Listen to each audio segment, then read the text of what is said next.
They do not ever... Oh. Yeah. So the typical toroid would have one wire. Is that what you're saying? Is that Typical. right?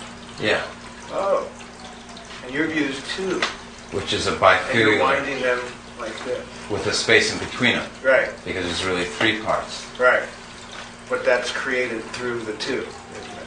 Or that exists between. It's hard to say what came first, the field or the... Oh, okay. It is displacing. This is making this make room for it. And that brings us back to this, and that's why I'm glad on this. Because this whole thing, all these numbers have an angle and a ratio because they're making room for this field. And it really brought me right to where I wanted to go. Because 1 plus 2 equals 3. It has an angle. I take any two numbers, add them together, and they're going to equal this flux field.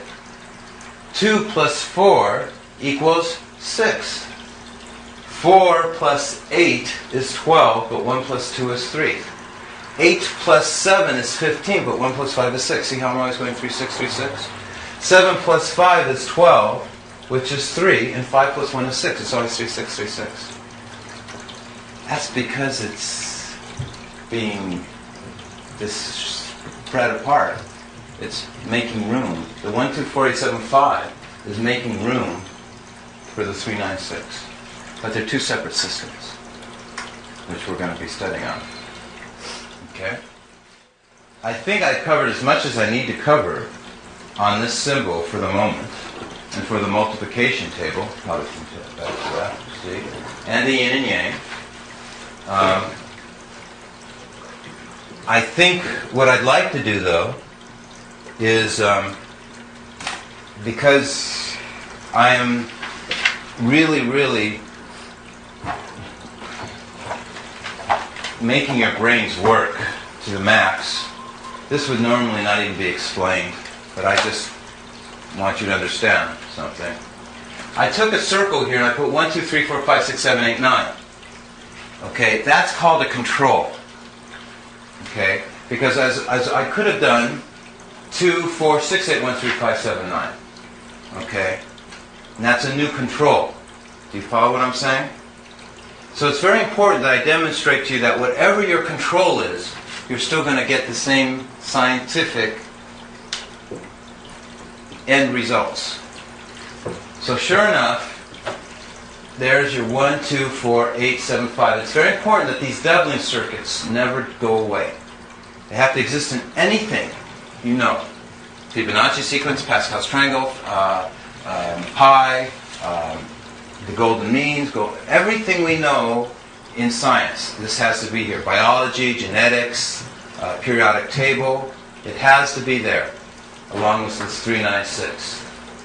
So the next control is 4 and 5. You know, there's only 6 multiplication series as far as 1, 2, 4, 8, 7, 5 go, as far as the third dimension. So I show those here. Spatial orientation, triangles connected only at the vertex.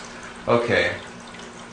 Oh, we're going to go to the vortex. We haven't done that yet. Okay. So, but sure enough, 1, 2, 4, 8, 7, 5, 1, 2, 4, 8, 7, 5, 1, 2, 4, 8, 7, 5. We have it?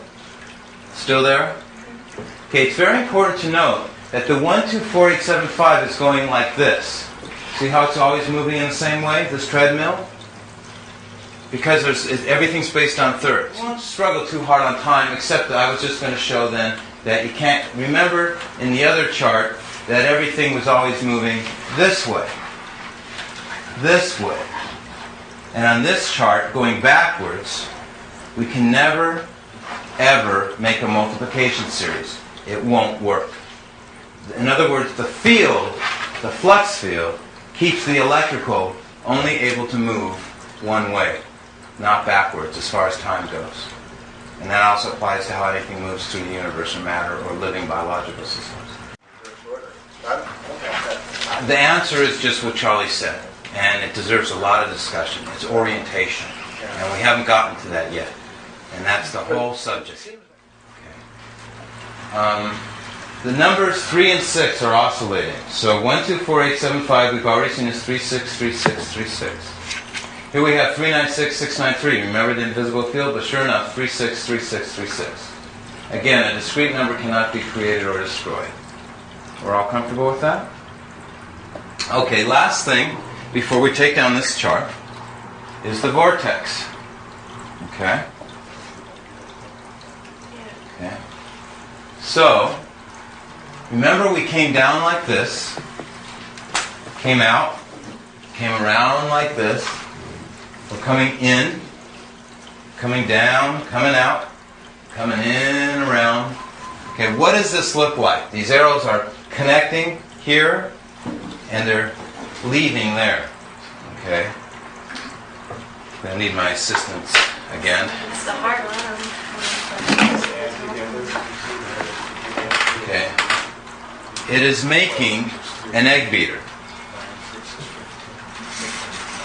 Okay, we see this? It is a vortex. Now what does a vortex do? It takes matter and it demolecularizes it, whips it around, and brings it out now at the bottom. In at the top, out at the bottom. Did everybody see that? Thank you very much. Okay. That's exactly what is going on here. It's taking in at the top, out at the bottom, in a vortex. Okay? In and out, comes around again, feeds itself to renew it. And that's how time moves. This is the expanding southern half of the universe. Let's look at it on another chart.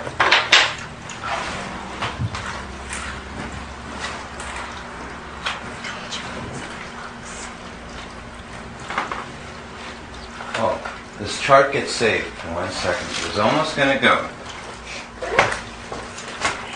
But it gets saved. Because I don't ever remember to make this point. It has to do with the vortex again. I'm glad you're going to see it. Here is the number 2. You see how the number 2 is a perfect mirror of the number 5? Do we all agree with that? Mm-hmm. Okay. But they're inverted. One's upside down. This point right here is inverted. This is the inversion point. This is where everything gets flip-flopped. See how the number 2 is over here and the number 5 is over here? Okay. This is God's cosmic grinder. Okay? The cosmic grinder. Every black hole feeds a white hole. Okay? And the 2 and 5 are opposites. Now the ancients knew this. They knew the symbol, they knew everything.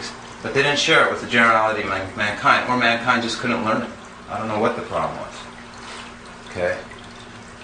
But they left us a clue anyway. Now a lot of people say, hey, this is artificial. What are you talking about, the shape of the symbol having anything to do with the actual function and shape? But you know doubling was how we were going that way, and you know halving was the other way.